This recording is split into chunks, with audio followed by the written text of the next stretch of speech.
तर आज गुरुवार होता आणि बघा इतके सुंदर असे फर्स्ट टाइमच एवढे सारे फुलं आलेले आहेत.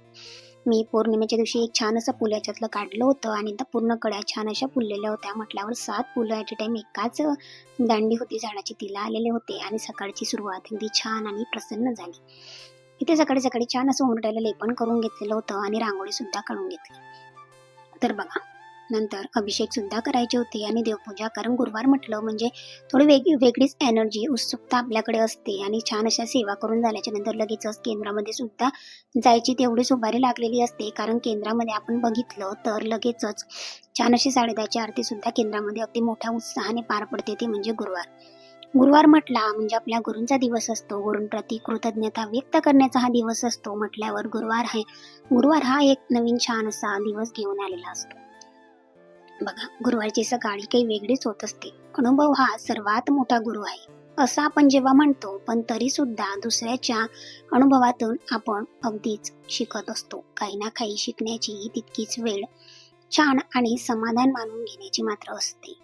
बघा न पटणारं पण तितकंच सत्य एक कडून, ते म्हणजे संपत्ती एका झटक्यात निघून जाते, सौंदर्य एका आजारात मावळतं आणि प्रतिष्ठा एका चुकीत धुळीला मिळते.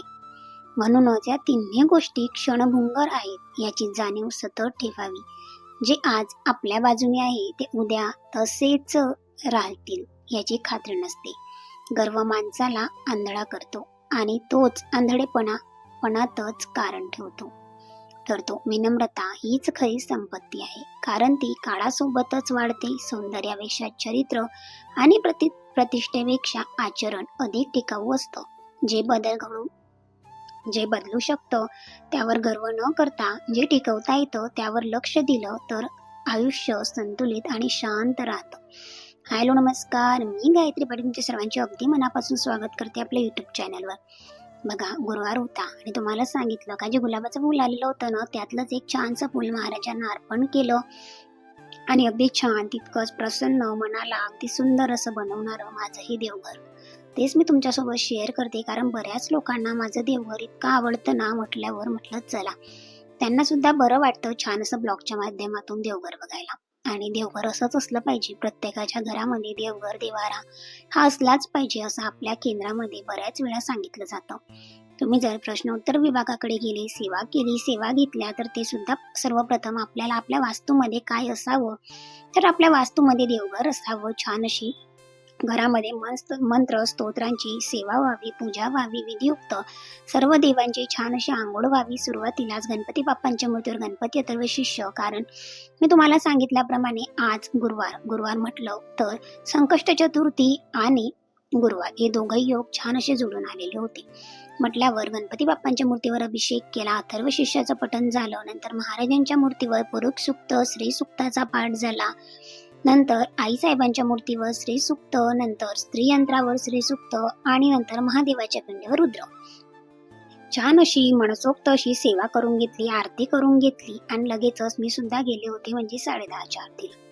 10:30च्या आरतीला जायचं होतं. त्याच्या आधीच मी इथे जे काही मला इडलीचं बॅटर मी रात्रीच बनवून ठेवलेलं होतं ते इडल्या ठेवून देऊ म्हटलं, जेणेकरून जोपर्यंत माझं आवरायचं काम बाकी आहे 10 वाजेपर्यंत एवढी सगळी कामे मी आवरली होती. आणि आता तुम्हाला सांगितल्याप्रमाणे सगळीकडे मात्र उन्हाचं तापमान आता हळूहळू का होईना पण वाढत आहे आणि त्याच्यामुळे कामही लवकर झाली ना तितकंच दुपारी बरं वाटतं आणि उन्हाच्या टायमिंगला अजिबात कामं करायची इच्छा होत नाही. भाऊंना सुद्धा जॉबला जायचं होतं म्हटल्यावर त्यांच्याच नियमानुसार ही काही कामे माझी आवरत असते, जेणेकरून त्यांना टिफिनला लेट नको व्हायला आणि मला सुद्धा किचन लवकर आवरता येतं.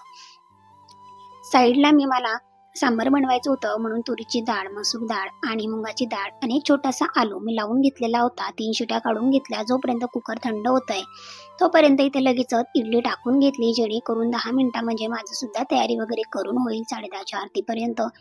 तोपर्यंत सकाळी माझं उंबरठ्याला हळदीचं लेपन, छान अशी देवपूजा, आरती, सर्व देवांचे अभिषेक, त्याच्यानंतर घरामध्ये तारक मंत्र लावला आणि तोच ऐकत आता इथे छान असं इडलीचं बॅटर टाकून झालेलं होतं आणि लगेचच म्हटलं चला झाडू वगैरे लावून घेऊया आणि नंतर मग लगेच आपल्याला केंद्रामध्ये निघते. आणि तुम्ही बघितलं तर इडली व्हायला अजिबात जास्त वेळ लागत नाही. म्हटल्यावर 10 ते 20 मिनिटांमध्ये इडल्या छान अशा होऊन गेलेल्या होत्या. लगेचच मी तिकडनं आली केंद्रातून, तोपर्यंत इडली सुद्धा छान अशी थंड झालेली होती. कुकर ओपन केलं, नंतर छान असं तेल घेतलं, त्याच्यात जिरं मोहरीची फोडणी टाकली, एक तेजपत्ता, कांदा, थोडंसं लसूण होता छान असा ठेचून टाकला, अर्धा टोमॅटो होता तो कट करून टाकला आणि सगळं काही असं छान मिक्स करून घेतलं. व्यवस्थित असं मिक्स करून झाल्याच्या नंतर कांदा मी लवकर व्हावा, कारण तिकडनं आली तोपर्यंत आहोंचं आधी ठरलेलं होतं का मला लेट जायचंय, तरी सुद्धा मी माझ्या टायमिंगवर सगळं काही आवरलेलं होतं. आणि जेव्हा मी तिकडनं आली तेव्हा आहोंची इतकी घाई सुरू होती का मला आत्ताच जायचं आहे आणि मला कॉल आलेला का लवकर यायचंय म्हटल्यावर मग, आणि इतकं तरी बरं झालं म्हटलं चला महाराजांनीच बुद्धी दिली म्हटल्यावर थोडं लवकरच आवरलं गेलं. इडली तर बनवून झालेली होती, सांबार बनवायला काही जास्त वेळ सुद्धा लागत नाही. थोडंसं पाणी गरम करायला ठेवलं जेणेकरून लवकर शिजेल सांबार म्हटलं, आणि टेस्टीला सुद्धा चवला सुद्धा छान होईल म्हटल्यावर सर्व काही गरम मसाले लवकर लवकर आता त्याच्यामध्ये ऍड करून घेतले.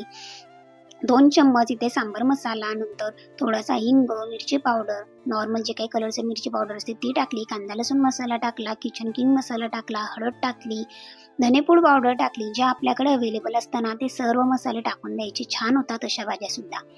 आणि त्याच्यामध्ये सगळं काही मिक्स करून झालं आणि लगेच जी काही 2-3 शिट्या लावून मी डाळ, त्याच्यामध्ये एक छोटासा आलू कट करून टाकलेला होता ना तो सुद्धा त्याच्यामध्ये टाकून दिला. आता सध्या मार्केटला जाणं झालं नाही किंवा भाजी मार्केटला सुद्धा कधीच जाणं झालं नव्हतं म्हटल्यावर शेवगा अवेलेबल नव्हता घरामध्ये, आणि तो आता शेवगा जर मला तर खूप जास्त आवडतो, पण दातामध्ये जेव्हा अडकतो ना तेव्हा आहोंना नको वाटतो खायला म्हटल्यावर मी कधीतरी आता स्किप करते जेव्हा सांबार बनवते, आणि असं नॉर्मल बनवलं तर सगळ्यांना सुद्धा आवडतं सांबार. लगेचच ते पाणी टाकून घेतलं, जे काही गरम पाणी केलेलं होतं ते सुद्धा ऍड केलं, छान अशी हिरवीगार कोथिंबीर ऍड केली आणि 2 ते 3 मिनिटांसाठी फक्त थोडंसं 1-2 उकळी येण्यासाठी झाकण ठेवलं. तोपर्यंत म्हटलं चला आहोंसाठी ती इडल्या वगैरे काढून घेते, कारण ऑलरेडी गरम पाणी असल्यामुळे जास्त वेळ लागणार नव्हता. मग माहूंना म्हटलं तुम्ही तोपर्यंत तुमचा आवरा, तोपर्यंत मी तुम्हाला डबा लवकरात लवकर तयार करून देते. आणि असंच असतं, सकाळी कितीही मल्टीटास्किंगने कामं करा, पण काही दिवस असे असतात का कितीही घाई गडबड करा लवकर लवकर होत नाही. तरी सुद्धा आजचा मेनू अगदी झटपट असा होता. इडली सांबार म्हटल्यावर लवकरच होणार होतं. भाजी पोळ्यांचं तरी असलं तरी लवकर आवरलं जात नाही किंवा भाजी शिजण्यासाठी सुद्धा पुरेसा वेळ लागत असतो. म्हटल्यावर जोपर्यंत आता 1-2 उकळी येते तोपर्यंत ते छान अशा मऊसूत मी इडल्या ज्या झाल्या होत्या ना त्या काढून घेतल्या.